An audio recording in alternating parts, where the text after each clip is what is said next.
चरणों में होंगे बिहार चुनाव। 10 नवंबर को आएगा परिणाम। केंद्रीय चुनाव आयोग ने की तारीखों की घोषणा।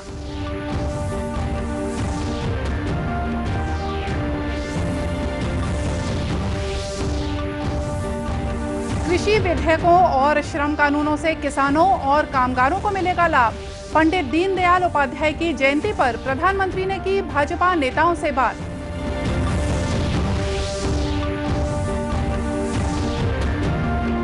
गोधन न्याय योजना के तहत गौपालकों और गोबर विक्रेताओं को चौथी किस्त के रूप में 8 करोड़ रुपए से ज्यादा का भुगतान। मुख्यमंत्री ने हितग्राहियों के खातों में ऑनलाइन डाले पैसे।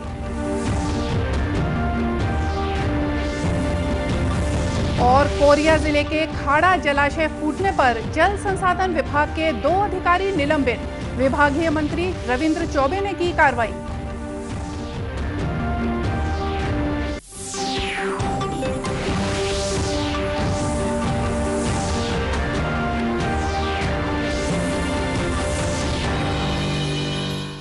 नमस्कार, आप देख रहे हैं दूरदर्शन समाचार। मैं हूं मोनिका शर्मा और आइए अब देखते हैं समाचार विस्तार से। केंद्रीय चुनाव आयोग ने बिहार चुनाव के लिए तारीखों का ऐलान कर दिया है। मुख्य चुनाव आयुक्त सुनील अरोड़ा ने कहा कि बिहार विधानसभा का सत्र 29 नवंबर को खत्म हो रहा है। कोरोना संक्रमण काल में यह सबसे बड़ा पहला चुनाव होगा। उन्होंने बताया कि बिहार में 3 चरणों में चुनाव होंगे। पहला चरण 71 सीटों के लिए 28 अक्टूबर को, दूसरा चरण 94 सीटों पर 3 नवंबर को और तीसरा और आखिरी चरण 78 सीटों पर 7 नवंबर को होगा। चुनाव के परिणाम 10 नवंबर को घोषित किए जाएंगे। General elections to the Legislative Assembly of Bihar shall be conducted in 3 phases. In first phase, 71 assembly constituencies in 16 districts, including most of the LWE districts, will go for poll. It will be held in approximately 31,000 polling stations. In second phase, 94 assembly constituencies in 17 districts will go for poll. It will have approximately 42,000 polling stations. 78 assembly constituencies in 15 districts will go for poll. It will have approximately 15 districts. Third phase, 78 assembly constituencies in 15 districts will go for poll.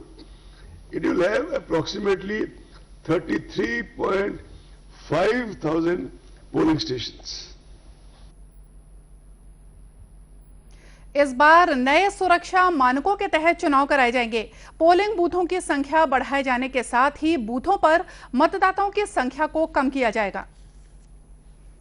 प्रधानमंत्री नरेंद्र मोदी ने कहा है कि संसद में पारित कृषि विधेयकों और श्रम कानूनों से देश के किसान और कामगारों को अनावश्यक कानूनों के जंजाल से छुटकारा मिलेगा। पंडित दीनदयाल उपाध्याय की जयंती के अवसर पर आज उन्होंने भारतीय जनता पार्टी के कार्यकर्ताओं को वर्चुअल माध्यम से संबोधित करते हुए ये बातें कहीं। प्रधानमंत्री ने कहा कि विपक्षी दल झूठ और दुष्प्रचार के जरिए देश के लोगों को गुमराह कर रहे हैं। प्रधानमंत्री ने कृषि विधेयकों और सरकार के श्रम सुधारों की प्रशंसा करते हुए कहा कि स्वतंत्रता के बाद से सत्तारूढ़ ताकतों ने केवल झूठे वायदों के जरिए किसानों और कामगारों से राजनीतिक लाभ हासिल करने का प्रयास किया। श्रमिकों की सुरक्षा, श्रमिकों की सुविधा और श्रमिकों के वेतन को लेकर अब कानूनों को सरल बनाया गया है, सहज बनाया गया है।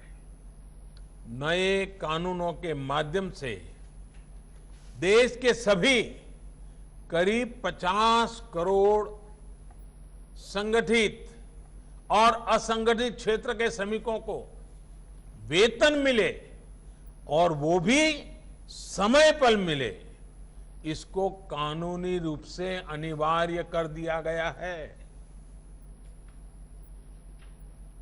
वहीं ग्रामीण विकास मंत्री नरेंद्र सिंह तोमर की अध्यक्षता में दीनदयाल ग्रामीण कौशल योजना का फाउंडेशन डे ऑनलाइन मनाया गया।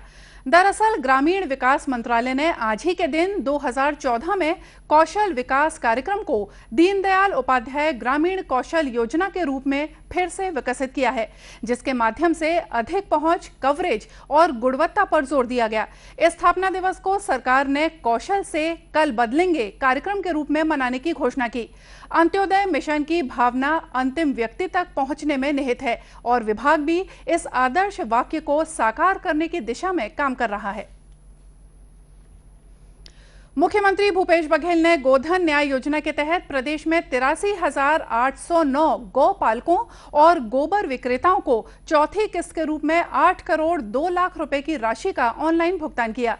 चौथी किस्त की ये राशि 1 सितंबर से 15 सितंबर तक राज्य के 3,122 गौठानों में क्रय किए गए 4,01,075 क्विंटल गोबर की खरीदी के एवज में की गई है। इस योजना के तहत अब तक कुल 20 करोड़ 72 लाख रुपए का भुगतान किया जा चुका है। वीडियो कॉन्फ्रेंसिंग के माध्यम से आयोजित इस कार्यक्रम में मुख्यमंत्री ने कहा कि प्रदेश सरकार किसानों, गरीबों और मजदूरों के हितों का संरक्षण कर रही है। राजीव गांधी किसान न्याय योजना और गोधन न्याय योजना के जरिए किसानों और ग्रामीणों की आर्थिक स्थिति को बेहतर बनाने का प्रयास किया जा रहा है। कृषि मंत्री रविंद्र चौबे ने कहा कि इस योजना से समाज के गरीब तबकों के साथ पशुपालकों को आर्थिक रूप से मदद मिल रही है। ये जो गौपालक हैं जिन्होंने गोधन न्याय योजना में गोबर की बिक्री की, इसमें 44% महिलाएं हैं। इसमें ऐसे गरीब लोग हैं जिनके पास जमीन ही नहीं है, उसका प्रतिशत है 23%। इस प्रकार से इस योजना से लैंडलेस गरीबों को भी गोबर की कीमत में उनके खातों में राशि हस्तांतरित किया गया। ये आज महत्वपूर्ण कार्य माननीय मुख्यमंत्री जी के द्वारा किया गया। इससे पहले कार्यक्रम के प्रारंभ में कृषि उत्पादन आयुक्त डॉक्टर एम गीता ने पावर पॉइंट प्रेजेंटेशन के माध्यम से गोधन न्याय योजना के बारे में विस्तार से जानकारी दी। छत्तीसगढ़ में कोरोना संक्रमित मरीजों की संख्या 95,000 को पार कर गई है, जबकि कुल सक्रिय मरीजों की संख्या 36,000 के ऊपर पहुंच गई है। पिछले 24 घंटों के अंदर प्रदेश में 2,272 नए मरीजों की पहचान की गई है। इनमें रायपुर जिले में सबसे ज्यादा 410 मरीज मिले हैं, जबकि दुर्ग में 201, बिलासपुर में 244, राजनांदगांव में 113, बस्तर में 116, दंतेवाड़ा में 169 मरीजों की पहचान की गई है। वहीं एक दिन में अस्पताल से कुल 589 मरीजों को डिस्चार्ज किया गया है। स्वास्थ्य विभाग के आंकड़ों के अनुसार प्रदेश में अब तक कुल 9,98,347 टेस्ट हो चुके हैं, जिनमें RT-PCR, ट्रूनॉट और रैपिड एंटीजन टेस्ट शामिल हैं। प्रदेश की तरह देश में भी कोरोना मरीजों की संख्या बढ़ती जा रही है। पिछले 24 घंटों में 86,052 नए संक्रमित मरीज मिले हैं। इस तरह देश में कुल संक्रमित मरीजों की संख्या 98,18,571 हो गई है। इनमें से 70,116 लोगों का इलाज चल रहा है, जबकि कुल 92,000 लोगों की मौत हो चुकी है। संक्रमित मरीजों की बढ़ती हुई संख्या के बीच राहत भरी खबर यह है कि स्वस्थ होने वालों की दर में भी वृद्धि हो रही है। स्वास्थ्य मंत्रालय के अनुसार मरीजों के स्वस्थ होने की दर 81.74% हो गई है। वहीं बिहार, तमिलनाडु, पश्चिम बंगाल, राजस्थान और गुजरात राज्यों में स्वस्थ होने की दर 80% से ज्यादा है। कोरोना संक्रमण के कारण मरीजों की बढ़ती हुई संख्या को देखते हुए राज्य के कई जिलों में लॉकडाउन लगाया गया है। जांजगीर चांपा जिले के सभी 15 नगरीय निकायों और इससे लगे 37 गांवों में आज से 1 सप्ताह का लॉकडाउन घोषित किया गया है। 1 अक्टूबर तक चलने वाले इस लॉकडाउन को लेकर प्रशासन ने कड़ा रुख अपनाया है। कलेक्टर यशवंत कुमार ने बताया कि इस बार किराना और सब्जी दुकानों को भी खोलने की अनुमति नहीं दी गई है। सिर्फ दवाइयों और दूध की दुकानों को शर्तों के साथ खोलने की अनुमति दी गई है।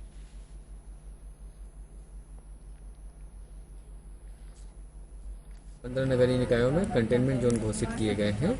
इसके अलावा आसपास के ग्राम पंचायतों में भी जहाँ पे बहुत केसेस निकल रहे थे उनको भी कंटेनमेंट जोन घोषित किया गया है। जिन जगहों पे भी कंटेनमेंट जोन घोषित है वहाँ पे बिल्कुल आवागमन केवल इमरजेंसी चीज़ों के लिए, जैसे हॉस्पिटल जाना हो किसी को तो उसके लिए ही बस छूट दी गई है। उसके अलावा आवागमन बिल्कुल प्रतिबंधित है कंटेनमेंट जोन में। और हम लगातार भ्रमण कर भी रहे हैं और सभी जगह पे ड्यूटी भी लगी है, बैरिकेडिंग हुआ है और सभी जगह पे पूरी जिला प्रशासन, पुलिस प्रशासन बिल्कुल मुस्तैदी से काम कर रहा है।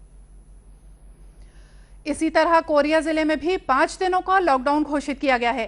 23 से 27 सितंबर तक चलने वाले इस लॉकडाउन को लेकर पुलिस और प्रशासन का अमला पूरी तरह से मुस्तैद है।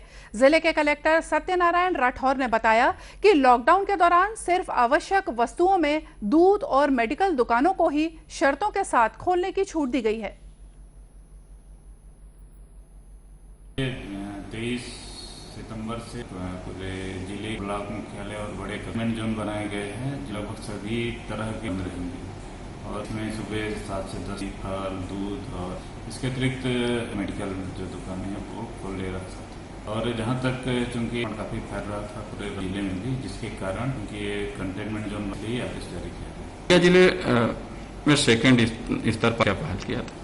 जो कोविड हॉस्पिटल है, बहुत वेंटिलेटर सहित वहाँ खाने पीने की ट्रांसपोर्टिंग की व्यवस्था, टेस्ट है, सारे टेस्ट छोड़ के सारे टेस्ट हो जा रहे हैं। लगभग जो कोविड सुविधाएं हैं आरटीपीसीआर थी और इसका फायदा यहाँ की उनको मिला, इसीलिए उनके देखो राज्य में दूसरा स्थान है।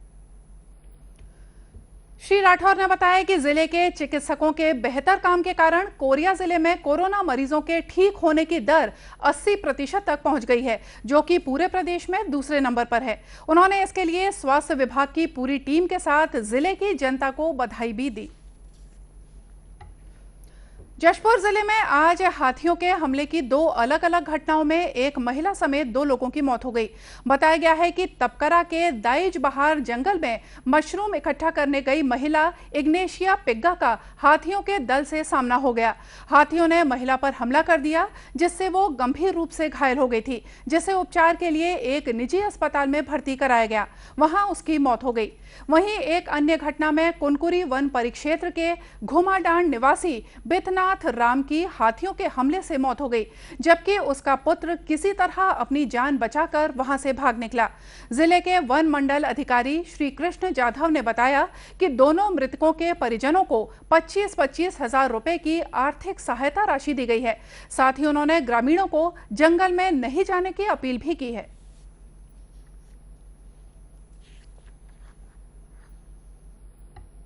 इनको अभी तात्कालिक सहायता राशि जो 25,000 का रहता है वो अभी दिया गया है उत्तराधिकारी को, और जो बचत राशि है 5,75,000 वो 1 आध सप्ताह के अंतर्गत उनको दिया जाएगा। सभी जगह अभी ज़िले भर में हाथियों का मूवमेंट है। लगभग 35 हाथी ज़िले भर में विचरण कर रहे हैं और अलग अलग जगहों पे है। मेरा सभी ग्रामीणों से एक ही विनती है कि अभी जंगल में सबको अलर्ट जहाँ जहाँ पे जारी हो रहे हैं वहाँ पे जंगल में ना जाए। इस क्षेत्र में झारखंड और ओडिशा के 26 जंगली हाथियों का दल पहुंचा है, जिसके कारण गांव के लोगों की मुश्किलें बढ़ गई हैं। वहीं वन विभाग के अधिकारी हाथियों से बचाव के लिए गांव के लोगों को जागरूक भी कर रहे हैं। कोरिया जिले में स्थित खाड़ा जलाशय के फूट जाने और लगभग 50 हेक्टेयर खड़ी फसल को हुए नुकसान के मामले में 2 अधिकारियों को निलंबित कर दिया गया है। पिछले कुछ दिनों से लगातार हो रही बारिश के बाद जलाशय के एक हिस्से से पानी रिसने लगा था। स्थानीय लोगों ने विभागीय अधिकारियों से इसकी शिकायत करते हुए मरम्मत की मांग की थी, लेकिन समय पर मरम्मत नहीं होने के कारण 2 दिन पहले ही बांध फूट गया, जिससे बांध के किनारे खेतों की फसल पूरी तरह से बर्बाद हो गई। इस मामले में संसदीय सचिव अंबिका सिंहदेव ने नाराजगी जताते हुए जल संसाधन मंत्री रविंद्र चौबे से दोषी अधिकारियों के खिलाफ कार्रवाई की मांग की। दरअसल जलाशय रिपेयरिंग के लिए जितनी राशि की मांग की गई थी उसे अंबिका सिंहदेव द्वारा 16 मई को स्वीकृति दे दी गई थी, लेकिन राशि स्वीकृत होने के बाद भी काम शुरू नहीं किया गया था और ये हादसा हो गया। मामले को संज्ञान में लेते हुए जल संसाधन मंत्री रविंद्र चौबे ने विभाग के कार्यपालन अभियंता विनोद शंकर साहू और अनुविभागीय अधिकारी ML सोनी को निलंबित कर दिया। उल्लेखनीय है कि खाड़ा जलाशय छोटी सिंचाई परियोजनाओं के शिल्पी डॉक्टर रामचंद्र सिंहदेव द्वारा निर्मित किया गया था। इस जलाशय के कारण आसपास के लगभग दर्जन भर गांव के किसानों को पानी मिल रहा था। और इसी के साथ ये समाचार बुलेटिन यही समाप्त हुआ। नमस्कार।